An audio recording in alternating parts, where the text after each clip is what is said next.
جی السلام علیکم، میں رؤف کلاسر اور آپ کے سامنے نیا ویلاگ کے ساتھ میں حاضر ہوں۔ آج جو یہاں پہ کچھ اچھی خاصی ڈیولپمنٹس ہوئی ہیں، جو الیکشنز آ رہے ہیں تو اس کے ساتھ ہی آپ کو پیس جو ہے نا پکڑ گیا۔ بہت سارے لوگوں کی شکایت ہے کہ لگتے نہیں ہے پاکستان میں الیکشن ہوں گے یا نہیں ہوں گے۔ بہت سارے لوگ جو ہیں اس پہ سوالات اٹھاتے ہیں، اگرچہ سپریم کورٹ آف پاکستان کا ان کا حکم ہے، ان کا قاضی فیاض عیسیٰ صاحب کا، کہ الیکشن کے حوالے سے کوئی بھی ایسا ڈاؤٹس جو ہیں وہ کلیئر، ساری جو ڈاؤٹس ہیں وہ نہیں اس پہ ریز کیے جائیں گے سارے۔ یہ جو کچھ بھی ہے کلیئر ہو چکا ہے، سپریم کورٹ کا فیصلہ آ چکا ہے کہ 8 فروری کو آپ نے الیکشن کرانے، جو چیف الیکشن کمشنر اور عارف الوی صاحب کے درمیان بیٹھ کے ڈیٹ طے ہوگی اسی پہ ہوگی۔ اور ساتھ میں جو مطلب مین چیز سے اسٹریس ہے ان کا قاضی صاحب کا یا سپریم کورٹ کا، کہ اس پہ ڈاؤٹس کریٹ نہیں کرنے کے میڈیا کا یا پولیٹیشین کا یا دیگر لوگوں کا شوق ہوتا ہے کہ جناب کوئی نہ کوئی دھول مٹی اڑائے رکھیں، اور جس سے لوگوں میں کنفیوژن پھیلتی ہے، انسرٹینٹی پھیلتی ہے، ایک طرح کا قیاس رہتا ہے۔ اور جو انسرٹینٹی ہے نا، یہ کسی بھی ملک کے لیے، سوسائٹی کے لیے اچھی چیز نہیں ہوتی، اسپیشلی پاکستان جیسے ملکوں میں۔ سو فیصلہ تو ان کا میں سمجھتا ہوں بڑا اچھا ہے، ان کا قاضی صاحب کا نہ صرف فیصلہ اچھا ہے بلکہ ساتھ میں یہ بھی کہنا کہ اس پہ ڈاؤٹس کریٹ نہیں ہونا چاہیے۔ فیئر انف، بالکل نہیں ہونے چاہیے۔ میں تو آلریڈی اس بات پہ اگین بہت سارا کلیئر ہوں، اپنے شوز میں بھی یہ بات کی، لیکن کیا کریں کہ وہاں پہ اگین خبر آ رہی ہے، اسٹوری آ رہی ہے کہ اگر اس میں یہ اسلام آباد ہائی کورٹ میں ایک پٹیشن دائر کی گئی جس میں یہی کہا گیا کہ الیکشن کمشنر کو ان کا الیکشن شیڈول جو ہے نا اس کو یہ جاری کرنے سے روکا جائے، اور اس پہ ہیئرنگ جو ہے نا بتایا جا رہا ہے کل اس کے یہ ہیئرنگ ہوگی سر۔ سو اگر یہ عدالت اس کو ایڈمٹ کر کے سننا چاہ رہی ہے تو اس پہ یقینی طور پر بات ہو سکتی ہے کہ کیا فیکٹرز ہیں، کیوں ایسی ہے کہ اس کے باوجود کہ سپریم کورٹ سے بڑا ادارہ تو ملک میں کوئی نہیں ہوتا، اور اس کے بڑے واضح اس کے احکامات ہیں۔ پھر اس الیکشن کمیشن بڑی اس اپنے فنڈز جو ہے وہ مانگ چکا ہے، ان کو فنڈز جو ہیں ریلیز کر دیے گئے ہیں، مزید فنڈز بھی ملنے جانے، پھر بھی کچھ لوگ جو ہیں وہ باز نہیں آ رہے اور جا کر اس طرح کے پٹیشن جو ڈال رہے ہیں۔ لیکن ایک دو دن پہلے آپ نے سنا ہوگا مولانا فضل الرحمان صاحب ہیں، وہ بھی وہ 2 صوبوں کے حوالے سے یہ کہہ رہے تھے، لا اینڈ آرڈر کی سچویشن کو وہ بھی بہانہ بنا رہے تھے، لہٰذا پھر وہی ڈیبیٹ جس سے وہ ڈرتے تھے، وہ کہتے ہیں نا کہ قاضی صاحب کو خدشہ تھا، خوف تھا سپریم کورٹ کو، تو وہ باتیں جو الیکشن قریب آنے والے ہیں تو اس پہ ہونا شروع ہو گئی۔ اسپیشلی یہ جو 15 کا بتایا جا رہا ہے، 15 دسمبر کے قریب کا بتایا جا رہا ہے کہ انہیں الیکشن شیڈول دینا، اس کے بعد بڑی تیزی آئے گی اس میں الیکشن پروسیس میں۔ ابھی تو آپ کو تھوڑا سا پیس پکڑتے اس میں لگ رہے ہیں، وہ تیزی آئے گی۔ ساتھ میں ہم دیکھ رہے ہیں جو اس کے ایک اور ڈیولپمنٹ ہوئی ہے،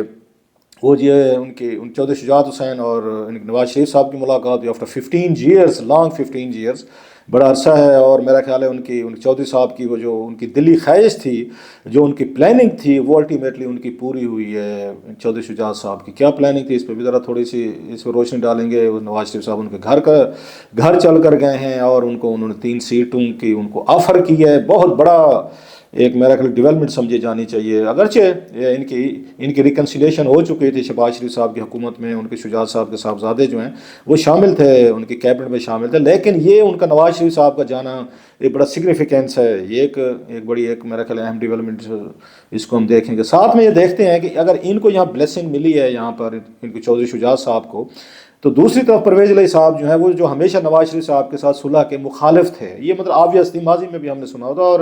چودھری شجاعت تو کبھی اتنی سخت بات نہیں کرتے تھے ان پہ نواز شریف صاحب کے حوالے سے۔ پرویز الہی صاحب ہمیشہ کرتے تھے، کھل کے کرتے تھے، اور ٹی وی انٹرویوز میں کرتے اور باقاعدہ اٹیک کرتے تھے، خاصے سیریس اٹیک وہ ان پہ کرتے تھے پرویز الہی صاحب جو ہیں نواز شریف صاحب پہ، شہباز شریف صاحب پہ، ان پہ دھوکے دہی کے، چیٹنگ کے اور بہت سارے الزامات لگاتے تھے کہ ان پہ اعتبار ہی نہیں کیا جا سکتا، اور ماضی کی بہت ساری چیزیں بتاتے تھے کہ ہمارے ساتھ وعدے کیا گیا تھا کہ وزیر اعلیٰ پنجاب بنائیں گے یا دیگر آپ کو ہم چیزیں کر کے دیں گے، وہ تمام وعدوں سے مقطع تھے۔ سو وہ ان پہ بلیو کرنے کو تیار نہیں تھے۔ ان کا ہمیشہ جو ٹلٹ جو ہے وہ عمران خان صاحب کی طرف جو ہے نا، بعد میں ہمیں ریسنٹلی نظر آیا، ایک سٹیج پہ تھا کہ دونوں بھائی جو ہیں صلح کر لیں چاہے نواز لیگ سے، لیکن ہم نے پھر یہ دیکھا موقع بھی ملا تھا جب ان کو زرداری صاحب اور انہوں نے جا کے دعائیں خیر کر دی تھی، اس شہباز شریف صاحب بھی ان کے گھر گئے تھے کہ آپ کو وزیر اعلیٰ پنجاب بناتے ہیں پی ڈی ایم کی طرف سے، لیکن انہوں نے کہا جناب کہ مونس علیہ صاحب نے اس وقت کہ ہمیں اس وقت فیوچر پہ انویسٹمنٹ کرتے ہوئے ہمیں عمران خان صاحب کی طرف جانا چاہیے، لہٰذا ان کی جو فیملی کی وزڈم تھی اٹ پریویلڈ، جس سے فیملیز 2 حصوں میں تقسیم ہوئی، کزنز لڑے، وہ بھائی لڑے، اور پوری کی پوری فیملی لڑی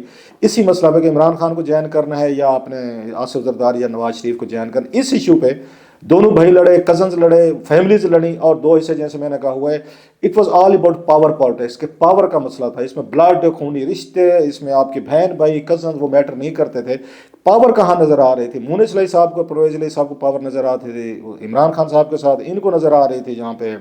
ان کو آصف علی زرداری اور نواز شریف صاحب کے ساتھ نظر آ رہی تھی، ان کو شجاعت صاحب اور ان کے صاحبزادوں کو. سو لہٰذا ایک کلیئر ڈویژن ہوئی، اور اس کا رزلٹ ہم یہ دیکھ رہے ہیں کہ شجاعت صاحب جو ہیں ان کے بچے پاور میں گئے. ان کی خواہش تھی جو میں پہلے بتا رہا تھا کہ میں اپنی زندگی میں اپنے بچوں کو یہاں سیٹل کرا کے، جو نواز شریف صاحب کے ساتھ ان کے شجاعت صاحب کی تھی، وہ ان کا ڈریم پورا ہوا. ان کی دوسری طرف تھی کہ نہیں، کہ میں اپنے بچوں کو، میرا بیٹا نوجوان ہے، منہ نے سلائی میرے بعد وزیر اعلیٰ بن سکتے ہیں، مجھے بھی بنوا سکتے ہیں شاید، اور بنے بھی صحیح وزیر اعلیٰ کچھ عرصے کے لیے. تو انہوں نے انویسٹمنٹ ادھر کی. سو اپنے بچوں کے فیوچر سیکیور کرنے کے لیے پرویز علی صاحب اور شجاعت صاحب آپس میں لڑے. اپنے خون کے رشتے تھے، بلڈ تھے، وہ پانی کی طرح سائڈ پہ ہو گئے، اور اقتدار، پاور، انٹاکسیکیشن ہے نا، وہ ڈومینیٹ کیا. اور آج کے دن ہی جب انٹرسٹنگ چیزیں ہوتی ہیں زندگی میں، اس میں کہنا چاہیے، آج کے دن ہی ہم دیکھ رہے ہیں کہ اس شجاعت صاحب کی نواز شریف سے ملاقات ہوئی، سیٹ ایڈجسٹمنٹ ہوئی، سیٹیں مل گئیں. تو دوسری طرف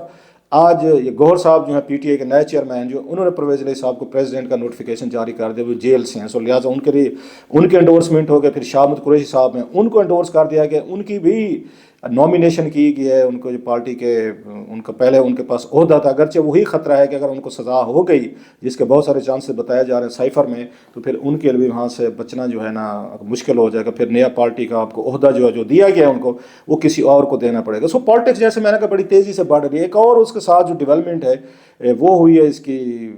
کہ کھوسا صاحب جو ہیں وہ پہنچے ہیں اس میں، یہ ہائی کورٹ میں گئے ہیں، انہوں نے پٹیشن فائل کی، جو بشرا صاحبہ کی اور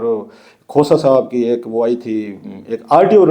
یہ ریلیز ہوئی تھی، لیک ہوئی تھی دوسرے لفظوں میں، جس میں دونوں جو ہیں وہ کھل کر ایک دوسرے سے بات کر رہے تھے اپنے فیملی کے ڈفرینسز کے حوالے سے. عمران خان صاحب کی بہنیں جو ہیں، ان کے ایٹیچیوڈ پہ، ان کے ملن پہ، یا جو بھی ان کے آپس میں یہ بھاوج کہیں گے، بھابھی کہیں گے، ان کے کیا آپس میں ایشوز ہو رہے تھے، تو اس پہ ٹاک ہو رہی تھی. اور وہ بتا رہی تھیں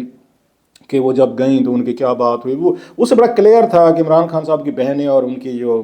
بیگم صاحب ہیں، ان کے درمیان ایشوز ہیں. اور کوئی ایسی بات نہیں ہوتی، میرا اگر ہر گھر میں نند بھاوج کا یہ مسئلے تو چلتے رہتے ہیں. بہت کم ہی گھر میں ہوں گے جس میں یہ بھابھی اور نند کا رشتہ جو ہے نا وہ بڑا وہ ہو، اچھے سے مراد ہے، بڑا پلیزنٹ ہو، فرینڈلی ہو. بہت کم ہی گھر ہوں گے. سو لہٰذا میرے لیے تو کوئی اس میں کوئی زیادہ بڑا سرپرائز نہیں تھا جو گفتگو میں نے سنی. یا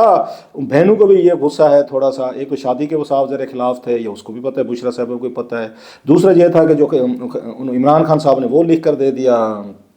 زمان پارک حق بہر میں لکھ کے دیا، جو ان کی اپنی فیملی کی پراپرٹی تھی. آبائی گھر تھا، اس میں بھی بہنوں کو یقینی طور پر افسوس ہوگا کہ ہمارے والد کی اور ہماری فیملی کی پراپرٹی تھی. اگر ہم نے اپنے بھائی کو دی بھی تھی تو بھائی جو ہے اپنے پاس رکھتے رادر دین کسی اور اس کو وہ ٹرانسفر کرتے. سو وہ ایک نیچرل سا ایک ہے کہ وہ بہنیں اس چیز کو پسند نہیں کرتی. چلو وہ تو گھر کی بات تھی، ہر گھر میں نے جیسے کہا کہ یہ ایشو چلتے رہتے ہیں. مین چیز جو کھوسا صاحب گئے ہیں ایجیٹیٹ کرنے، دیٹس ویری امپورٹنٹ، کہ یہ آڈیو جو ہے یہ ریکارڈ کون کرتا ہے ان کو، پھر لیک کیسے ہوتی ہیں. اب یہ وہ ایشو ہے جس پہ مینی ٹائمز اس پہ بحث ہو چکی ہے، باتیں ہو چکی ہیں. سپریم کورٹ کے ججز جو ہیں اس پہ وہ گھنٹوں ان کی سماعتیں ہو چکی ہیں، لیکن آج تک رزلٹ جو ہے نا وہیں کا وہیں ہے کہ فون ٹیپنگ جو ہوتی ہے کون کرتا ہے، کون اتھرائز ہے، اور اس کو تمام کو لیک کیسے کیا جاتا ہے. اس میں مزے کی بات یہ تھی کہ انڈر دا لا جو ہے پرائم منسٹر آف پاکستان جو ہوتا ہے وہ اتھرائز کر سکتا ہے کسی اس کو ایجنسی کو سم ٹائم، کہ فلاں بندے کو ان کو وہ مانیٹر کریں، اس کی ایکٹیویٹیز کو فون ٹیپنگ کریں. اتھارٹی جو ہے نا پرائم منسٹر آف پاکستان ہے. اور جو پرائم منسٹر آف پاکستان تھا، آپ کو یاد ہوگا، وہیں سے ہی ان کی جو آڈیو ریکارڈ ہوئی تھی. یہ عمران خان صاحب کی سائفر پہ اعظم خان صاحب سے بات کر رہے تھے کہ جناب اس پہ ہم کھیلیں گے. جب سائفر ہے، آپ کو یاد ہوگا آڈیو آئی تھی عمران خان صاحب کی. پھر ہم نے شہباز شریف صاحب کی دیکھی، ان کی اور مریم نواز صاحبہ کے دماد کے حوالے سے گفتگو جو تھی پرائم منسٹر ہاؤس سے، وہ آ رہی تھی. سو وہ پرائم منسٹر جنہوں نے کہا کہ دوسروں کو اتھارٹی دینی ہے کہ ان کو فلاں ABCD کے ٹیلی فون ٹیپ کریں، ان کے اپنے فون ٹیپ ہو رہے تھے اور پرائم منسٹر ہاؤس میں ہو رہے تھے. تو ان کی بے بسی اور ان کی لاچاری اور ان کا وہ آپ اس سے اندازہ کر سکتے ہیں کہ وہ کتنے پاورفل تھے، پرائم منسٹر کتنے پاورفل ہیں اور کتنا ان کا اختیار ہے. لیکن اس کا کاؤنٹر آرگومنٹ یہ ہوتا ہے کہ اس لیے بھی بگ کیا جاتا ہے پرائم منسٹر ہاؤس کو، یہ سیکورٹی ریزن کی وجہ سے، کہ وہاں پہ ہائی پروفائل یا VIP لوگ آتے جاتے اٹھتے بیٹھتے ہیں، تو کہیں کسی کونے خدرے میں کوئی ادھر ادھر کوئی ایسی بات چیت تو نہیں ہو رہی، کچھ لوگ کوئی سیبوٹیج پلان تو نہیں کر رہے. سو اس طرح کی چیزیں بھی مانیٹرنگ اور بگنگ کی جاتی ہے. لیکن سوال ہوئے اگر مانیٹرنگ بگنگ ہو بھی رہی ہے، پھر ان کو لیک کیسے کیا جاتا ہے امبیرس کرنے کے لیے کسی سلطن بندے کو. سو کھوسا صاحب کا بھی وہاں پر جانا اندر ایک ڈائمنشن کو ظاہر کرتا ہے. ایک چیز کی میں داد دیتا ہوں کھوسا صاحب کی وجہ سے بڑا مشکل ہوتا ہے کہ انہوں نے اس بات کو مانا ہے کہ ہاں یہ میری آڈیو ہے اور میری بات ہوئی ہے. یہ میرا کہ ریئر ہے اس پہ کھوسا صاحب کو داد دینی بنتی ہے. میں حالانکہ ان کی بہت ساری چیزوں کے شاید کریٹیکل کامنٹ بھی کرتا رہتا ہوں. وہ ٹالرنٹ آدمی ہے بیسیکلی, بات کو وہ برا نہیں مانتے, وہ مطلب ہی ڈزنٹ ٹیک آفینس جیسے کہنا چاہیے. لیکن یہ بات ان کی میں اس کا خوبی کا قائل ہوں کہ انہوں نے یہ نہیں کہا نہیں نہیں یہ ٹوٹے جوڑے گئے ہیں, نہیں نہیں یہ غلط ہے, فیک ہے. حالانکہ حماد اظہر نے یہی میرا خیال ٹویٹ کیا تھا کہ نہیں جناب یہ فیک ہے, جھوٹی ہے, لیکن کھوسا صاحب نے کہا نہیں یہ میری ہے. سو وہ کہتے ہیں نا اس کو انہوں نے جو تھریٹ ہے, مسئلہ ہے, اس کو انہوں نے جا کر اس کے سینگوں سے پکڑنے کی کوشش کی اور جا کے ہائی کورٹ میں انہوں نے پٹیشن ڈالی ہے کہ جناب یہ کیسے ہوا ہے اور یہ کس طرح کے یہ چیزیں ہو رہی ہیں. سو اب یہ نہیں پتا کہ اس پہ بشرا صاحبہ بھی یہ کمفرٹیبل ہوں گی کہ آپ نے کہہ دیا کہ ہاں واقعی ہماری ہے. کیونکہ اگر یہ کہہ دیا جائے اس طرح کی چیزوں میں یوزلی ہم دیکھتے ہیں کہ یہ کہ ان مخالفوں نے کی ہے, بنائی گئی ہے. آج کل تو آپ پتہ بہت سارے سافٹ ویئر بھی آ گئے ہیں جس سے جیلی اور فیک قسم کی چیزیں جو ہیں وہ بنائی جا سکتے ہیں. اب تو بات ویڈیو تک پہنچ چکی ہے, تو لہٰذا بہت سارے لوگ نہیں بلیو کرتے فار رائٹ ریزن کہ ٹیکنالوجی بڑی ڈینجرس ہو چکی ہے. لیکن کھوسا صاحب کا ایڈمٹ کرنا کہ ہماری ہے اور وہ باتیں جو ہو رہی تھیں ان کے بشرا صاحبہ کی, تو بشرا صاحبہ سے اگر لگتا تو یہ یقینی طور پر کہ انہوں نے پوچھ کر ان سے یہ پٹیشن ڈالی ہوگی. ادروائز اتنا بڑا سٹیپ جو ہے نا کھوسا صاحب جو ہے نہ لیتے. شاید عمران خان صاحب سے بھی بات ہوئی ہوگی جب جیل ملنے گئے تھے کہ پٹیشن ہم ڈال لیتے ہیں تاکہ جو ادارے ہیں یا لوگ ہیں ان کو پتہ چلے, لوگوں تک یہ بات پہنچے کہ کیسے ہمیں یا ہراس کیا جا رہا ہے, ٹیگ کیا جا رہا ہے, ہماری ٹیپنگ کی جا رہی ہے اور ہمیں ہماری ایک ایک چیز پہ سرویلنس جو ہے نا وہ کی جا رہی ہے. سو وہ بھی ایک پبلک کی آپ کے لیے سمپتھی لینے کی کوشش ہوتی ہے. ٹیلی فون ٹیپنگ اتنی ڈینجرس چیز ہے. جب نواز شریف صاحب کے ان سے اس وقت جنرل آصف نواز صاحب تھے 91 92 میں آرمی چیف تھے, جب نواز شریف صاحب پہلی دفعہ وزیر اعظم بنے, ان کے درمیان جو اختلافات کی مین ریزن بنی تھی اس وقت بریگیڈیئر امتیاز تھے انٹیلیجنس بیورو کے ڈی جی بتائے جاتے ہیں. تو ان پہ یہ شکایت تھی, ان کی کمپلینٹ تھی کہ وہ اس وقت کے آرمی چیف جو تھے یہ اس میں یہ جنرل آصف نواز صاحب 92 میں ان کے ٹیلی فون بگنگ کرتے تھے. اور انہوں نے باقاعدہ کمپلینٹ کی تھی پرائم منسٹر کو, ان کو نواز شریف صاحب کو کہ آپ کے ڈی جی آئی بی جو ہیں وہ میرے ٹیلی فون جو ہیں وہ ٹیپ کرتے ہیں. وہاں سے اختلافات یہ پیدا ہونا شروع ہوئے تھے کہ آرمی چیف کو جب یہ احساس ہوا کہ میرے ٹیلی فون جو ہے نا وہ ٹیپ کیے جاتے ہیں, نواز شریف صاحب کے حکم پر کیے جاتے ہیں. سو وہاں سے آپس میں تعلقات خراب ہونا شروع ہوئے, جو بعد میں خیر آپ کو پتہ ہے کہ جنرل آصف نواز صاحب کو ہارٹ اٹیک کی وجہ سے کہتے ہیں ان کی ڈیتھ ہوئی, اور بہت سارے ان پر پھر الزامات لگے نواز شریف صاحب کی حکومت پہ. پھر اس کی انویسٹیگیشن ہوئی بینظیر بھٹو دور میں, خیر وہ ایک علیحدہ چیز ہے. پھر ججز کا ہم نے سنا ان کے ٹیلی فون ٹیپ ہوتے تھے, جہاں سول ملٹری بیوروکریسی ہو, پولیٹیشینز ہوں اور بڑے بڑے لوگ ہوں. سو یہ ٹیلی فون ٹیپنگ کوئی ایسا بڑا وہ ایشو نہیں ہے. بگ ایشو یہ ہے جو بات وہ کہہ رہے ہیں کہ کیا ایسے ٹیلی فون ٹیپ کر کے کسی کو بلیک میل ہونا چاہیے یا کسی کی وہ گفتگو لیک ہونی چاہیے. یہ ایشو ہے جو کھوسا صاحب لے کر گئے. اب دیکھتے یہ ہیں کہ کھوسا صاحب کو انہیں کی توقع کے مطابق کچھ ملتا ہے, یا ماضی میں جیسے میں نے کہا اتنے بڑے بڑے سپریم کورٹ کے اپنے ججز کے ریکارڈ اگر ٹیلی فون ٹیپنگ ہوتی تھی, جیسے اس وقت چیف جسٹس سجاد علی شاہ صاحب تھے, وہ نواز شریف صاحب کے اگینسٹ وہ ان کا ایشو چلا تھا 97-8 میں, تو اس وقت بھی شکایتیں تھی. ہر مطلب وہ جوڈیشری کو شکایتیں نہیں ہیں, میں فوجی جنرلز کی بتا رہا ہوں, پولیٹیشنز کی, پھر آپ جرنلسٹوں کی اور سول سوسائٹی کی, ایوری ون.